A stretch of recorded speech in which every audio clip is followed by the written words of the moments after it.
G'day fellas. In this video we're going to be taking a look at the Peru Revolution. So this is going to be a revolution review for Peru.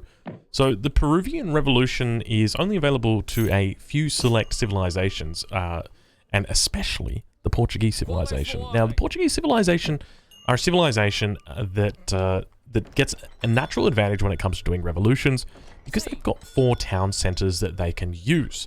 So those 4 town centers are going to enable them to be a bit more defensive in the early game, and as a result it means it's going to be easier for them to get up to the 4th age and then eventually to revolt than other civilizations. So spawning in on the left of the map, we've got a guy by the name of Nico, we're going to call him, and his opponent, you may be familiar, is Give You Anxiety. Now I've picked this replay up off the Age of Empires forums, sorry, off the ESOC forums. So the ESO community, they have provided this one, and so we're going to be taking a look at it today and just seeing what is going to be happening. Now, I do note the game speed does look to be running a little bit slow, so what we might do is just speed that one up just a little bit, just to see what's going on. So we've got Nico picking up the 100 food as well as Give You Anxiety picking up the 40 wood. So Give You Anxiety on the main squeeze at the moment. Now, for those who don't know Give You Anxiety, an incredibly talented player, I would say top 10. Really incredibly talented. At the moment, he hasn't been playing as much, so it's good to see him playing back. And he's on his Brits, the main squeeze. We'll take a look at his deck, see what he's got. He's got the Virginia Company in there. Deck name is Main G, and indeed that is exactly it.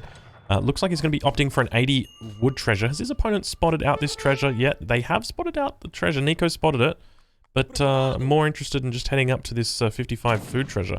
Nico opting to send in Economic Theory. Now, I'm not familiar with Nico as a player, but opting to send in Economic Theory. But if Nico's up against Give You Anxiety, probably a relatively good player.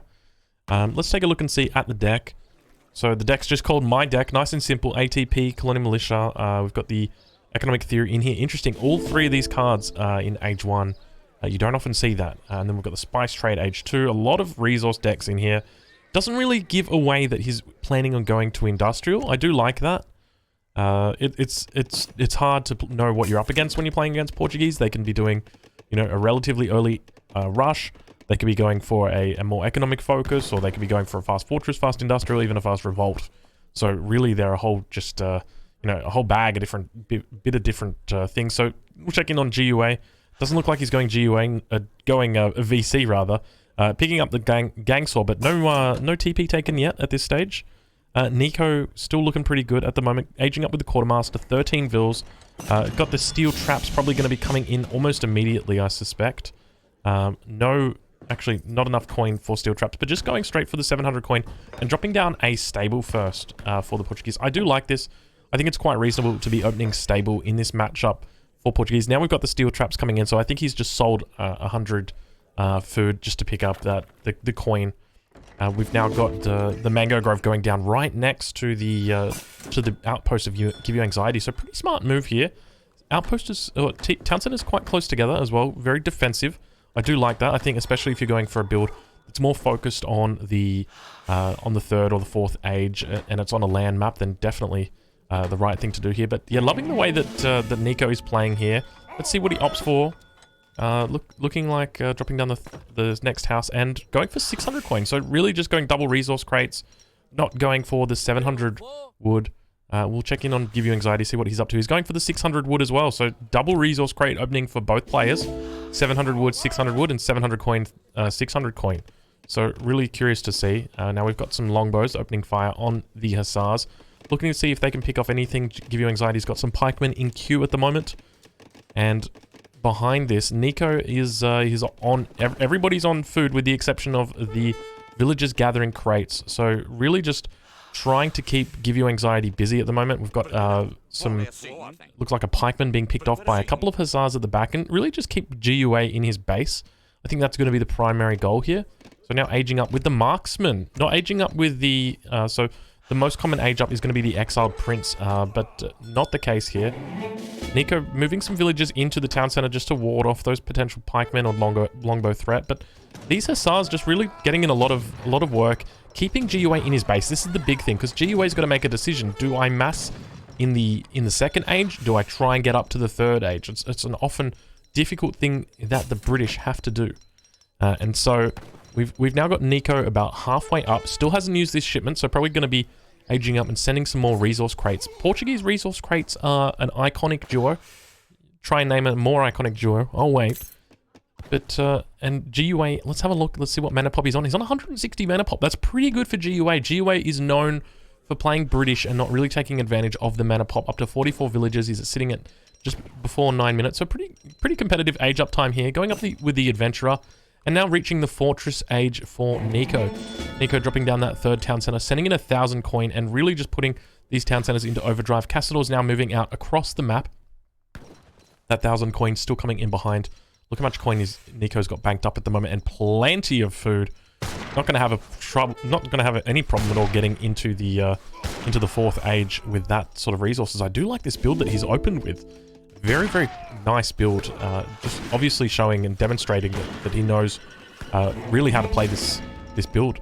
And so now he's got the second shipment. So we've got the coin has arrived, but it's not being picked up by a lot of villagers. So it was shipped into the front here. Ideally, it should have been shipped into the back here because you can see the delay that's coming in now for this coin. This coin being shipped here has probably delayed this age up by about close to 30, maybe even 40 seconds. Now the age up is in queue, going up with the Tycoon.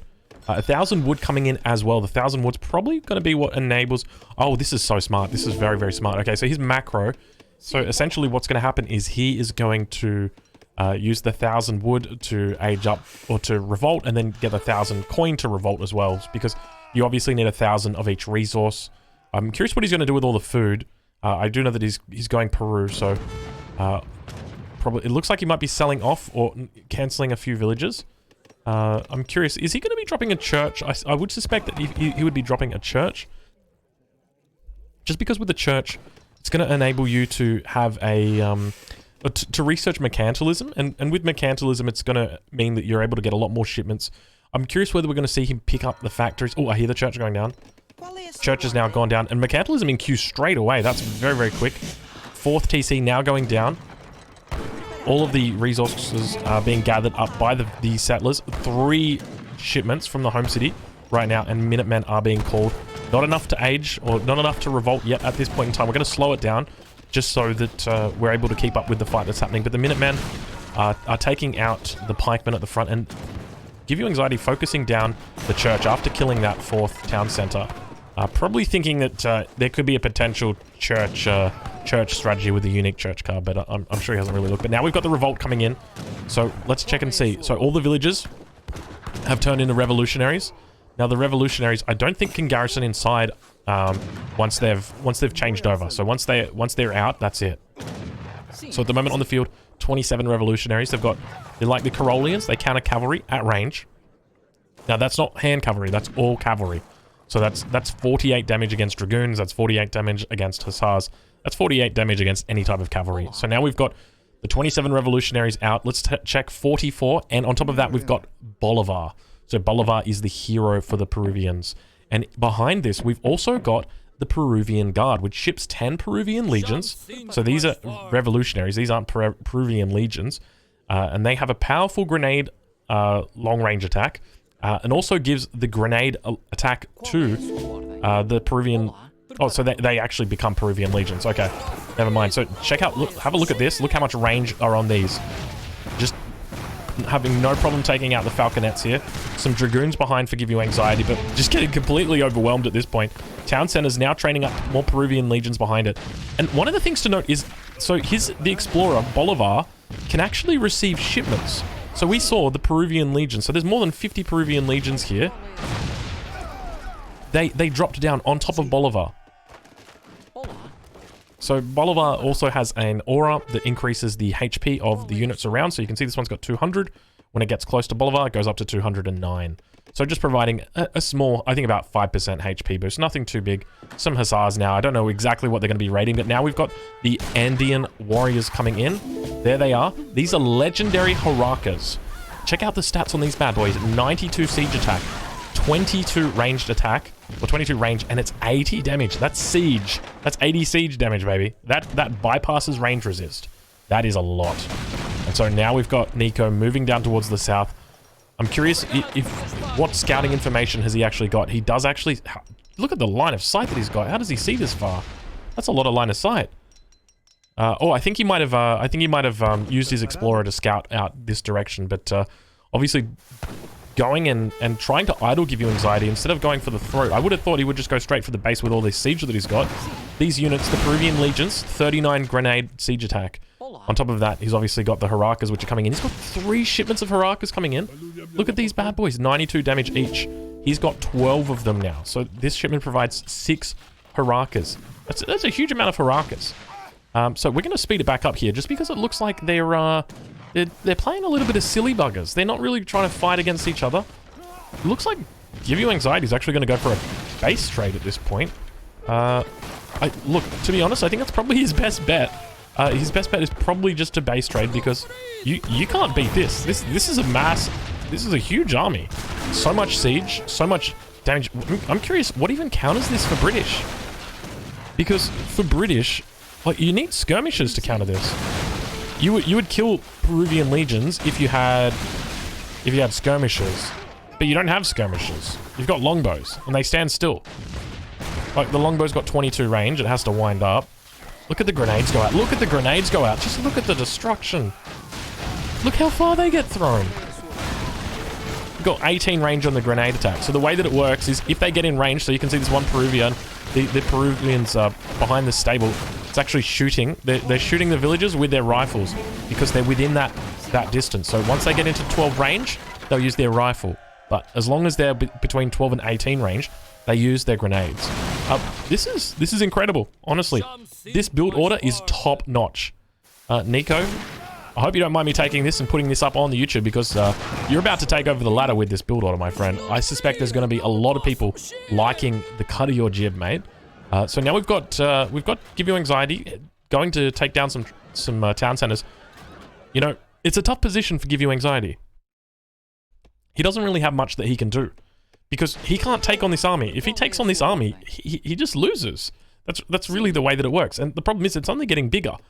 And even if he kills the town centers of Nico, well, it doesn't matter, because the explorer Bolivar is going to be taking in shipments anyway. I'm curious whether Bolivar regenerates health or not. It doesn't look like he does while he's moving. Maybe he has to stand still. 1500 health though on the health pool. And now Nico just getting under attack in all locations. We've got Give You Anxiety burning down the town centers, and now Nico really just giving them up. So in this situation, I'd be like, all right, you know, Nico, you've got to try and get some settlers on the field. So for anybody who doesn't know, you can send the citizenship card, which enables settlers to be retrained at the cost of 70 coin. So you can probably even ship them out to here. So now we've got more settlers going down from Give You Anxiety. He's down to 25 villages at this point. But he's spread out all over the map. He's got the 25 villages out. So he's got, how many has he got down here? 8 over here, 3 down here. He's got a whole bunch up here to the north. And it's hard to spot these because they're not on hunts. Because they're all standing still. They're all chopping the trees. You can't see them. And if we take a look at the line of sight for Nico, Nico barely sees anything at this point. Nico's just got a couple of army that he's moving around. And I'll be very curious to see if Nico can actually pull this one out. We've now got Nico... Oh, this is such an interesting interaction. Okay, so the Grenadiers have got a wind-up animation. The Harakas killed the units that he targeted. So he had, like, Harakas and Grenadiers selected in the same group, and he targeted the same units. Harakas killed the unit, and the Grenadiers reset. Their animation reset. So really important here. If you're going to be doing this, make sure you've got them in different groups, because the Harakas will kill the unit before the Grenadiers can throw their grenades at it, and then it means they've got to reacquire their target. And as a result, it makes it very, very frustrating. You're not getting that full DPS out. Now, Give You Anxiety just losing it even more. Longbows down here on the south. I look, honestly, at this point, I fear that the game is over. I'm curious how much longer this goes on. I know that you guys can't actually see the scoreboard, or the timer, but I can. So I think I'm just gonna fast forward it on my end. So essentially what happens is GUA gets just chased around by Nico for the remainder of the game. GUA's got quite a good mass of Hussar as well as Dragoons, but these units are going to get completely destroyed by the mass that Nico's got. He's also got a whole bunch of longbows, but these longbows are going to be absolutely destroyed by the Grenadiers as well as the Harakas. Harakas have got quite a good range on it. and the Grenadiers will absolutely destroy, or the Revolutionaries are going to destroy the Longbows when they group up. And so that's exactly what happens at this fight in the north. So they've just been chasing each other around at this point, or well, Nico's just been chasing GUA around now for going on close to 10 minutes here. Give You Anxiety now splitting up the Longbows into two separate positions, really trying to out-micro and out-maneuver here, and at the same time keeping the Dragoons at the back line, but never really engaging, just constantly bringing them back, bringing them forward. Hussars picking off a couple of lonely Revolutionaries, and GUA managing to get a couple of vills out over to the south side before he does lose this base up here to the north. And then, so from here, after this fight, so Give You Anxiety gets cleaned up. We see the cavalry moving in over on the left-hand side, but once again, choosing not to engage, just falling back with the Dragoons and the Hussars. I think that in this position, GUA doesn't actually realize what unit he needs to build. And to be honest, I don't think there's any unit he can build. He doesn't have a skirmisher. I feel like this combination especially is so difficult to counter, because these units counter all cavalry and pretty much all ranged infantry as well. So now moving forward, so it's been a further 7 minutes in the game since the last clip.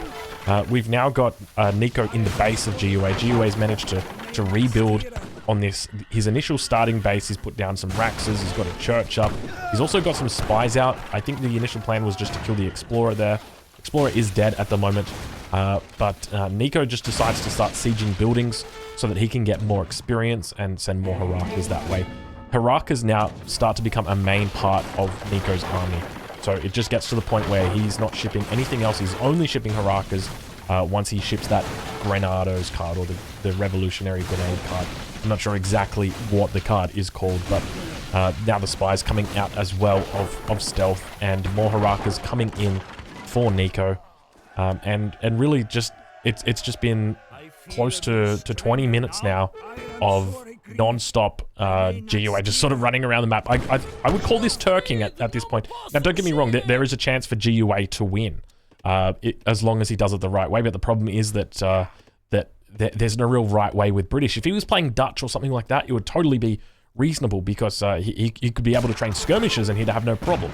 But against this combo, and so now GUA does try to put in some Musketeers. Musketeers just getting absolutely shredded by the legendary Harakas. And more of Nico's army coming up now to the north. GUA's settler count has dwindled down, and with the securing, or the killing of the forward base up here to the north, it means that there's not a lot of options left for GUA. Nico's going to be able to siege it down, continue chasing down these villages, and really GUA's just got to accept at this point that the game is over. So it starts to, well, now the question begins. How good is the Peru Revolution? Well, obviously, after watching this video, after seeing this game, it's incredible. It's definitely got its place. I don't know how many times you'd be able to pull this off. I don't know against what civilizations it would be suitable, but I suspect this strategy has got a lot of potential. I hope that you've enjoyed this video. If you haven't already, I encourage you to join the Discord. We've got a lot of good content on there, including my deck picks. So come on over, check those out, and I'll see you guys in the next video. Thank you for watching.